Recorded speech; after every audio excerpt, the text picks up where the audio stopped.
Hello and welcome to Willow Talk once again for another week. Adam Peacock here, and joining me remotely, but just joining me full stop. We're happy about this. It's a welcome return to Brad Haddin, who's missed a couple of weeks. Hads, where have you been? Mate, it's good to be back. It's actually been an eventful couple of weeks. I think I touched on it with you before, and you know the story, but I went in and got valve replacement surgery of my heart. So wow.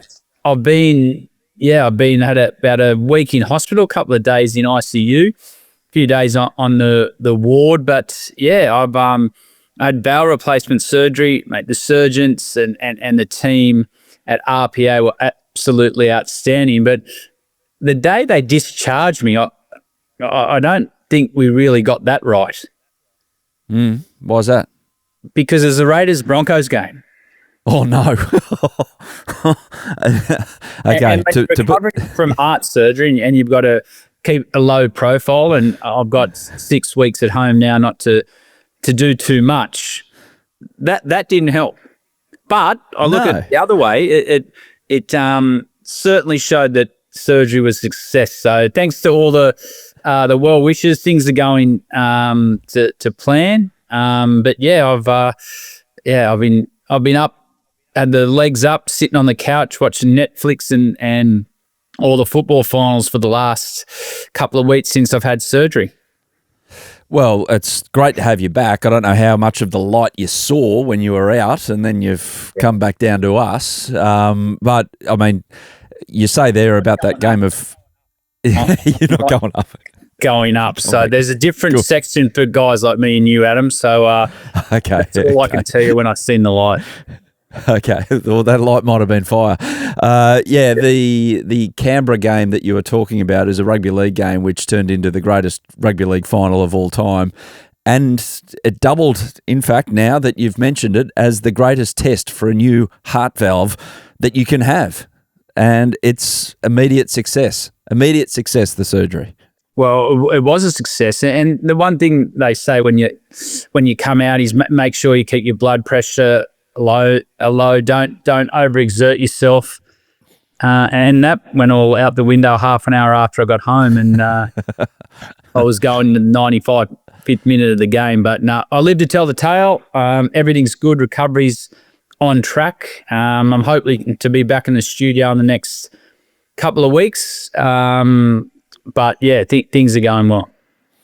And this is just a public service announcement as much as anything. I'm big on this. I got told a few years ago, make sure when you get to over the age of 40, especially males, go and get your ticker checked. Now, yours was a health problem that but you knew you had this, so you knew eventually it would have to come to this, that you'd have to get it replaced. But it still doesn't take away the fact that it's a simple process of going to get your heart checked with your doctor, and if anything is a little bit out, they'll send you to somewhere, and then you'll go down the path, and hopefully, because it is a ticking time bomb, isn't it? You don't know what is happening in there. You could feel great most of the time, but there could be something that's just lurking and waiting. Yeah, you're right. And that's, the older we get, we need to make sure we're prioritising our health. As you said, I'm known about mine for some time, the heart disease. Things just happen pretty quick in the last couple of weeks. But as I said, everything's going in the right direction.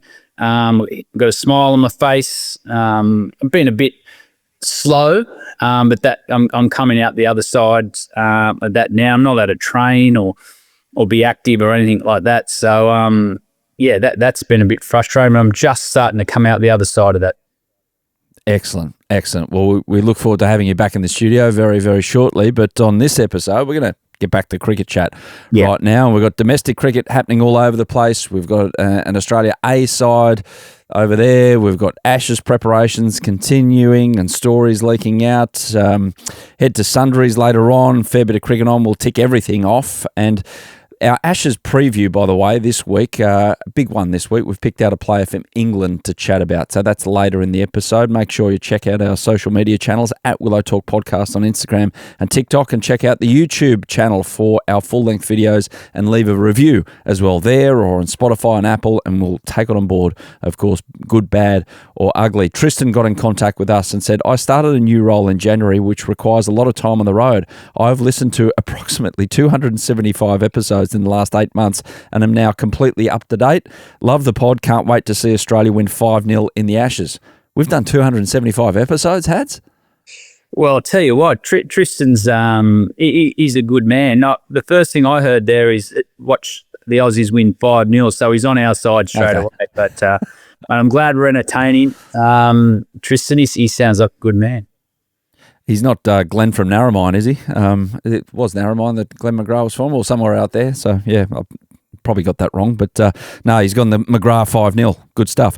And if you haven't listened to last week's 2 episodes, we had Sam Konstas on, Hads, and Jason Gillespie, who you can imagine just gave us gold.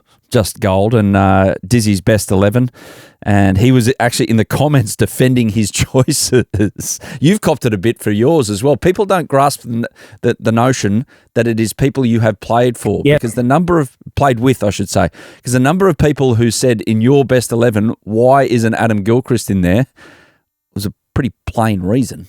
Well, those people that have given it to us about that are the ones that hear what they want to hear. Because it was who I'd played Test cricket with, and the ones that they were having a go at me that weren't in the team. Yes, Gilchrist would have been first picked, but I never played Test match cricket with Adam Gilchrist. You watched a lot from the 12th as a 12th or a 13th, watching him just go berserk. Mate, it's still no better than the World Cup final in 2007, where he's played in the dark, but the way he ruined that game by himself shows, he would have been selected straight away. So listen, please, everyone. And don't forget that 07 World Cup success. You ended up after it just going out and ruining yourselves after it. And anyway, that was fun. That's a story for another day. Let's get into chat about the bat-off. And it's begun in earnest, Hads.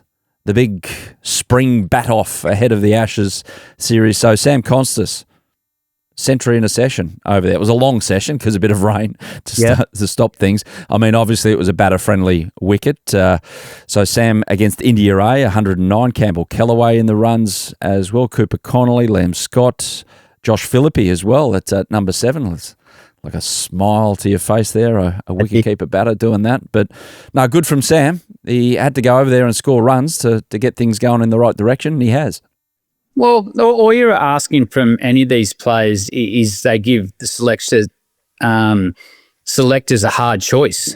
And that's what Sam's got to do. His currency at the moment now is just to put as many runs as he can on the board. We've seen enough Instagram posts of his batting coach putting him up, how he's changed his technique over the last 3 months. But all that means nothing. What he needs to do is just keep producing big numbers. And it's been a great way to start the campaign. The interesting thing about that innings, I don't know if you look too closely into it, but in his first 6 balls, he tried the reverse ramp. Yeah.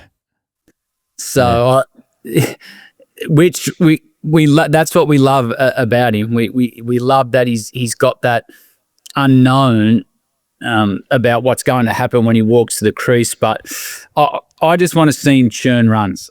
I just want to see him put huge numbers up. He's in the Test team the last time we played, so it's his spot to lose. And this is the way you hold on to it. I like that Kellaway got runs as well at the top of the order. He's a real talent for coming out of Victoria. Cooper Connolly, he's had a taste of Test cricket and more exposure. He gets it. That sort of level is what we're after. And the interesting one for me too out of that was I enjoyed Josh Philippe.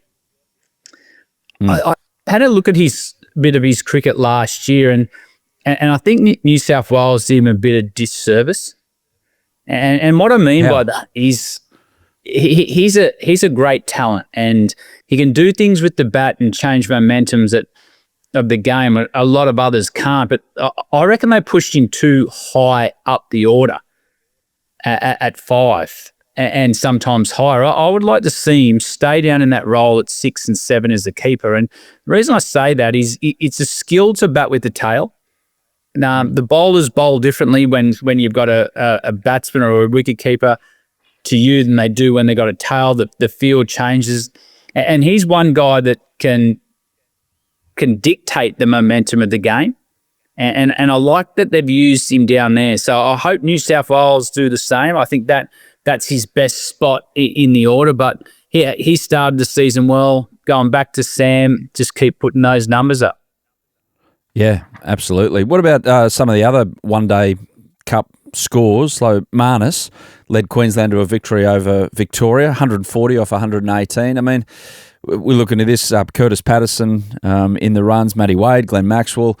But in reference to the players that are well in contention for the test spots, are runs, or is it white ball domestic cricket as opposed to a bit of shield? Where do you place it, Hads? Well, where I place these runs are always the best currency, but what it does do is gives Marnus the opportunity to start the summer with some confidence. We know we've got a really important 3 or 4 shield games. And that's been well documented from the selectors. Andrew McDonnell, Paddy Cummins has come out and said the same. So whenever you get the opportunity, whatever form of the game it is, you can make a case to say, it's one-day cricket. I don't read into that. When you get the opportunity, put the numbers up, put big numbers up. By the time selection comes around, have 3 or 4 hundreds where the selectors have to talk about you. And you might get three shield hundreds, but you go back and go, by the way, you also started the one-day season with 100. And I think that's the big thing I'd be saying to players now. When you get the opportunity to bat, you bat and bat and bat and do it for long periods of time, keep producing some big numbers. I watched Marnus bat, actually. And what I liked about it is he looked to score. He didn't look just to survive. He looked to play the situation, the game, but he looked like he wanted to hit the ball, score runs, and be there at the end. So that's when I've noticed him, he's playing at his best. And it might be a funny thing to say when, the batter's job is to score runs, but sometimes you get in a mindset of just surviving. And as about his second ball, it was a nice outswing. I'm not sure who bowled it, but he got his weight through it and hit it on the up through the covers for 4. I thought, okay, that's the Marnus I know. He's looking to score. His technique, he's trusting. It was a great start for him. I like the veterans as well. I like that Matty Wade and Maxi still can contribute to this competition. Their international days are numbered, but it still just gives the younger guys a bit of a hurry up to say, if you want the spot, put some numbers up, knock me off. Speaking of young guys, so Marnus missed out in the game against WA on Sunday night. He 2 off 19. He couldn't quite get things going in difficult conditions until Hugh Weibgen got going. Yeah. So former Australian under-19 captain. I don't know if you saw some of his shots, Hads. And yes, it's a one-day cup match, and we won't get too excited because you talk about posting numbers. Just do it again and again and again. But old Huey, 115 off 94 to guide Queensland home from a near impossible position. But some of his shots, like his onside horizontal bat shots, were like, whoa, that's impressive. Very impressive. Well, what was impressive most about the innings is, one, that he won the game. His team was gone, so he got those runs under pressure. And I know David Warner and Trevor Bayliss tried real hard to keep him this year at the Thunder. David Warner had a big rap on him, but he's gone back to Queensland. And, mate, he's been a bit of a talent coming through. He's captain Australian 19s, but I don't know if you remember last year when the Thunder were under pressure, a game against Perth over there. When aren't the Thunder under pressure? Yeah, true. And he's coming with 2 overs to go. Rutherford eventually got him home in the last over, but he faced the second last over and the game looked gone. and he faced the last ball, and he only faced a second or third ball, and he whacked a big six. All of a sudden, he put Thunder in front of the game when they were gone. So he's got a bit of character about him. But as I said, I know the Thunder are really disappointed that they've lost him. But the best thing about the Indians for me is he's a young kid. He got it under pressure, and he won the game for his team. So that's good signs for Queensland. There's a few his age floating about, aren't there? But Victoria have got a couple. We talk about Sam till the cows come home, but this kid as well. Like we talk a bit about, we're wondering about our bowling stocks when the big three go, but that middle order situation, that's going to be an evolving selection quandary over the next 5 years. You just hope that, a few of these guys can kick on. They've got a lot to learn, a lot of ups, a lot of bad days to have in the next couple of years, but, there's a good base there. Yeah, there is. And Victoria got a couple. They got I think, young kid called Dixon. Harry Dixon. Yep. Harry Dixon. He's a very exciting in the mould of Travis Head, David Warner at the top of the order. They got young Peak, who Australia have given some opportunities early in his career. He's only played one first-class game. But we've got some really good young kids that we've given some exposure to early doors. Lockie Shaw's another one from New South Wales cricket. And now it's up to these guys to do what young Hugh did and start putting big numbers up. Put hundreds up and win games for your state. And I think that's what we want to see from these kids. There's going to be opportunities in this batting lineup for Australia in the next couple of years. You got Steve Smith, Khawaja. How much longer will they play after the Ashes? So there's going to be opportunities. And these kids, if they're hungry enough and disciplined enough in their craft, they're going to get an opportunity in the next couple of years. Hey, by the way, what the hell's going on with this one-day cup? So the one on Sunday night, so Queensland are 5 for 106 and in all kinds of crap, like 25 overs left and they're chasing 320-odd for the victory. Same thing happened last week with New South Wales and Tasmania. I'm sure that would have really pumped you full of joy as you're on your road to recovery there, Has, with New South Wales having Tassie 8 down for not many and then Matt Kuhneman and Brad Hope combining for 100 stand to win the game. What the hell? Like, these games shouldn't be ending up like this. How? Yeah, it's just about in depth, isn't it? Guys, especially with 2020 being so popular with franchises around the world, everyone needs to be three-dimensional players, bat, bowl, and field. So we've seen some extraordinary batting actually in the first a couple of one-day games under pressure, which we like. We like players doing it when they have to. But yeah, there's been some good chases early on in the season. I if I'm honest, I'm watching enough for the one-dayers, but I'm waiting for this Shield to start. I'm fascinated to see who comes out and shoots the lights out. Hey, before we get to a quick drinks break, Hads, I don't know if you caught this over the weekend, Australia and India in the women's one-day series before the World Cup. So Australia posted a meagre 412 and they got bowled out in the 48th over, which is more remarkable. And then India, they got bowled out too, but they were 369. So nearly 800 runs scored. You'd be dirty if you missed out. But we did post a message on the group chat to the captain who came back with a bit of advice about the standard of the wicket. And one of them was a swear word, and I think the other one was joke. That's playing on a road. Well, you know what? I actually don't mind that. The scores there because they're leading into a World Cup and yes, they've won the series over there. India took one game off them, but you want to play these sort of games leading into the World Cup. This might be the norm if they get another wicket like that in the World Cup. They're prepared for it, so I don't mind that they've had to work hard to defend that total because come a World Cup.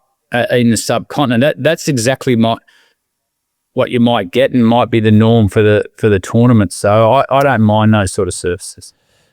Yeah, Beth Mooney, 138 off 75. Elise Perry in the runs for a change.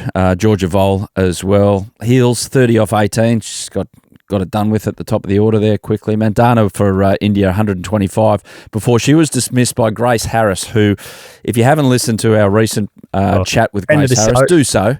Yeah, if you need a boost of energy, if you need a pep up, listen to Grace Harris just talk about anything. And what about you feel the way she after. names the bats? Yeah, I know, the burgers. I've heard race horses. I've heard people number them. I have never, ever heard hamburger. She's got her own drum and she marches to the beat of it, Grace Harris.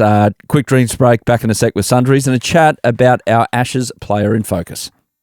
T20 Asia Cup Hads. India defeated Pakistan. We'll leave everything else to the side. Just talk about the cricket. It does feel like this great rivalry in cricketing terms. India are 2, 3, 4 steps ahead at the moment of Pakistan. I think India have been 2, 3, 4 steps ahead of everyone in the Asian Cup. They've picked a specialist T20 team off the back of success over a long period of time, especially in the IPL. You just have to look at guys like Abhishek Sharma. He's only been in the team a short time. He's ranked number 1 2020 batter in the world. We're seeing him partner at the top of the order with Travis Head at Hyderabad. We've seen firsthand, actually, this year he got an amazing 100 against us at Hyderabad. We couldn't stop him. But I've watched a bit of that tournament, and it just looks like India is so far in front of where everyone else is. How much cricket are you watching at the moment? Well, I'm watching everything, actually. I've got nothing else to watch on Netflix or Stan. I enjoy the weekend when the league finals are on. But yeah, I haven't got much time for anything else. Quick tip: watch the Dallas Cowboys doco on Netflix if you haven't already. Yeah, unreal. Yeah, it is unreal. Here's one for you. It's not on the rundown. A little. If there was one moment in time in cricket or one cricketer that you would sit down and watch a 3-4 parter on a streaming service, a well-made doco about their life or about that moment in time from cricket. Keith Miller? Yeah, he sounded like a real cool cat. And cricket to him was the easy thing. He had to fight. But what was he, a jet fighter? He was in World War II. Yeah, flying planes. Yeah, I think you'd like to get into. He's psychic. Well, he's the owner of one of the greatest, if not the greatest, quote in cricket. Pressure is a Messerschmitt up your ass. Playing cricket is not. Well, and that's exactly. Imagine just having a couple of beers and get into the mindset of that sort of pressure. How easy is it to hit a cover drive or hook the ball if it's short? He would have been good for a post-match celebration, I reckon, old Keith. Mm-hmm. He enjoyed life. Back to modern day cricket. Exactly. Modern day cricket. India under 19. Suryavanshi opened and scored 38 off 22 as India defeated Australia by 7 wickets. It's good that our guys get a chance against their guys at the top level. I dare say it'd be interesting to note in 10 years' time how many names we go, oh yeah, they played each other in that game. There's usually one or two that pop out. Yeah, and it's a great opportunity for our younger guys to play someone like Suryavanshi as well. He's got the second fastest 100 in IPL. We've seen how explosive he was this year. So these tournaments for younger cricketers, yes, is a great opportunity to put the green and gold on or the blue of India, but it's also a good opportunity to see where you're at in your cricket and coming up against guys that have already proven themselves in IPL cricket. And the other thing with these tournaments as well, you got to have at the back of your mind, and I wonder if some of our kids do, is you play well against an Indian touring team. you could find yourself in a franchise.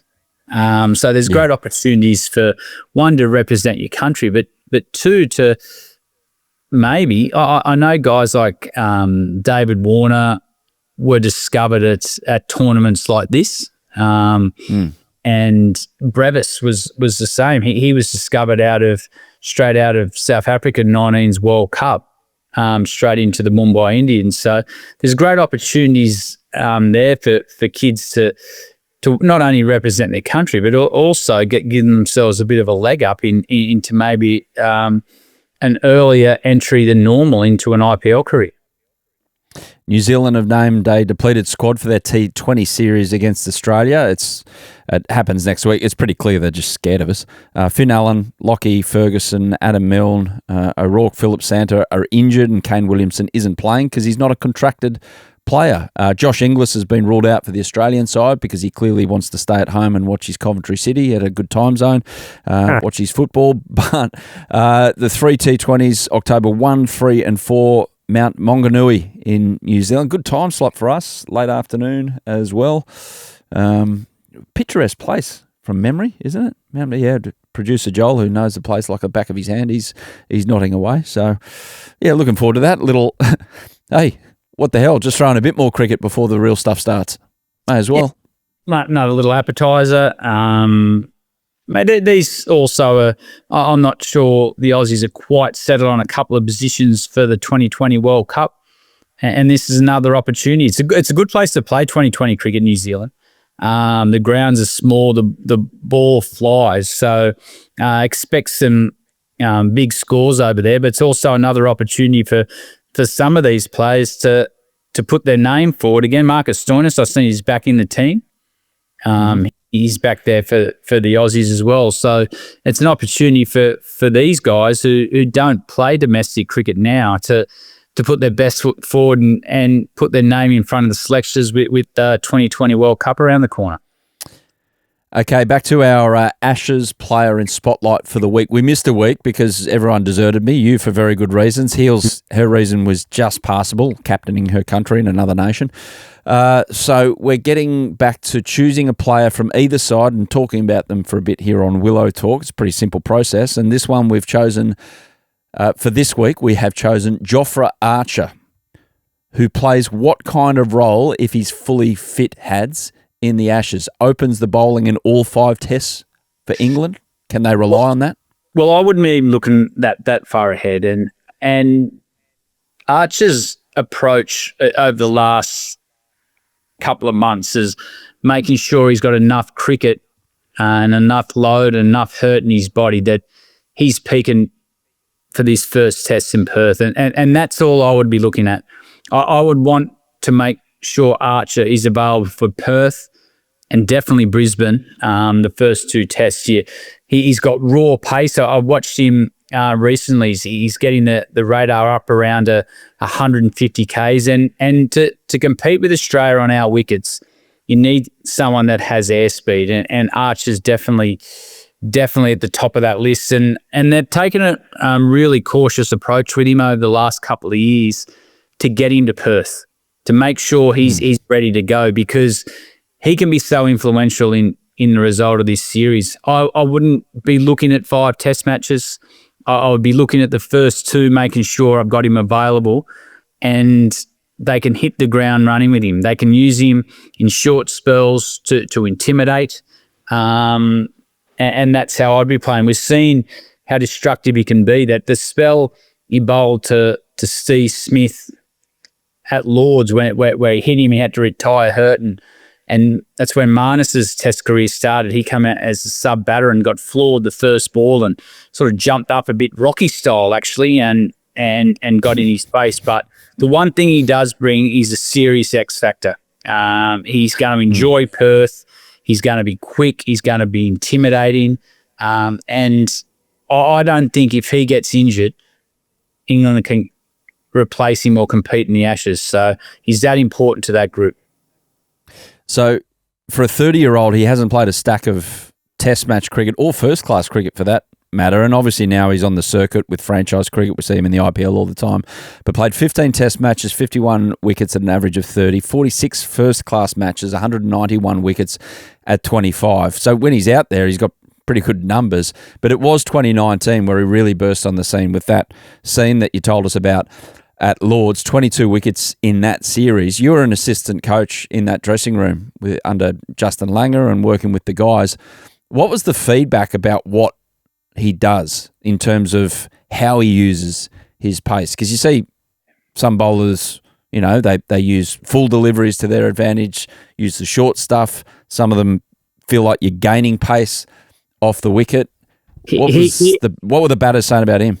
He had genuine airspeed, but the thing that looked to me was his steep bounce. And you can be in the change room a lot as a player and I was coaching at that time, and you see the radar gun come up and it's hitting 150. You think, oh, that's not. But this looked genuinely quick. It was intimidating. His bounce was steep, and he played his role to perfection.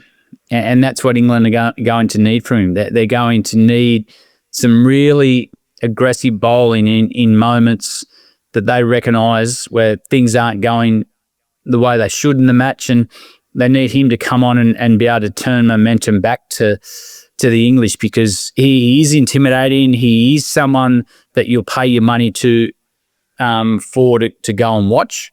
And England's biggest thing now is making sure that they get his prep spot on, not playing too little, not playing too much, just enough cricket so he's available for that first test match.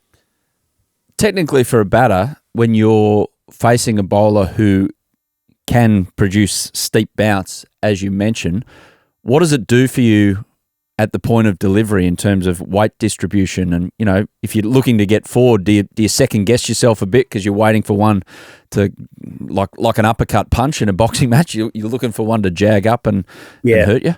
Well, what it does is straight away creates doubt. It creates fear in your technique. And if you're not spot on in your movements, you can get hurt.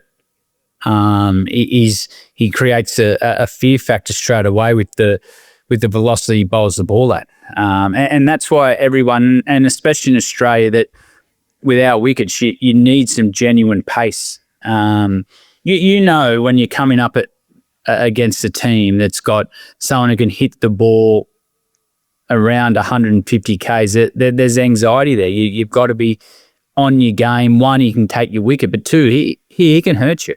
And that's the one thing why he's so important for the England team. They can use him to intimidate. He's not someone that you really want to face that much of, because he does bowl the ball around 150. Do they do the Mitch Johnson 4-over spell thing with him? Well, it's going to be interesting the way they use him. I reckon at times when he was captained by Joe Root, he over-bowled him. He bowled him in too long of spells where I don't think Stokes will use him that way. I would use him in shorter spells. There'll be moments where maybe during the series you recognise if he's on a heater, you might give him 6 overs, but I would be bowling 4 or 5 overs at most and use him to intimidate and to bowl with some serious airspeed. Big player, Jofra Archer, and we look forward to welcoming him with open arms to Australian shores in November. Ross Taylor's going to be on our podcast later in the week, the Kiwi great, who is actually playing for Samoa at the moment. Ross, many battles with him? Yeah, I played a lot of cricket with Ross Taylor. I'll tell you what I like. I like that he's come out of retirement to help Samoan cricket. Mate, he's a great of the game in New Zealand. He's got a lot to offer. He's been actually, I've seen his name pop up a bit around some franchises around the world as a mentor or a batting coach. So, mate, to have someone of his stand in the game, obviously, great. His heritage as well, to have the opportunity to play for Samoa. I'm imagine he'll be super excited. But to give them the opportunity to qualify for a World Cup at this stage of his career where it's all done, I take my hat off that he's made himself available. Was he one of the Kiwis you actually got along with? Oh, mate, he was a good player. He didn't say much, Ross Taylor. He's got a good record, actually. He's got a deceptively good record. He's got a good record against us. He enjoyed playing against the Aussies, but yeah, he's I like what he's doing. I take my hat off to what he's doing, going back and trying to qualify Samoa for the World Cup. Yep, 41 years of age. He played 112 tests. Yeah, or tests, as they say over there. But batting average of 45 over 112 tests. You know what you're doing. So Ross Taylor, we look forward to his company later in the week. Hads, great to have you back in some capacity. We look forward to welcoming you back in the studio very shortly. But good luck with the continual rehab or whatever you need to do. And I'm sure you'll do this. Take it easy. Definitely will. It's good to be back. How's Joel been? Has he been hard work? No, he's good. He's been good. He's been good. He's been holding it all together. Right after the Warriors got whacked out. Yeah. His team copped it. I can't really throw stones because my team didn't even make the final, so that's all right. We'll see. We'll get the true. I don't think Australia has played New Zealand in a series since Joel's joined us, so that's going to be the true marker of what this guy is like in this T20 series after it. See how quiet he is or loud. He'll got a job after that. Yeah, we'll see. We'll see. Thanks, Hads. Take it easy, mate. Yeah, thanks for watching the Willow Talk podcast on YouTube. Don't forget to hit the subscribe button so you don't have to miss an episode wherever you are. And while you're at it, check out these videos up here. They're mostly good.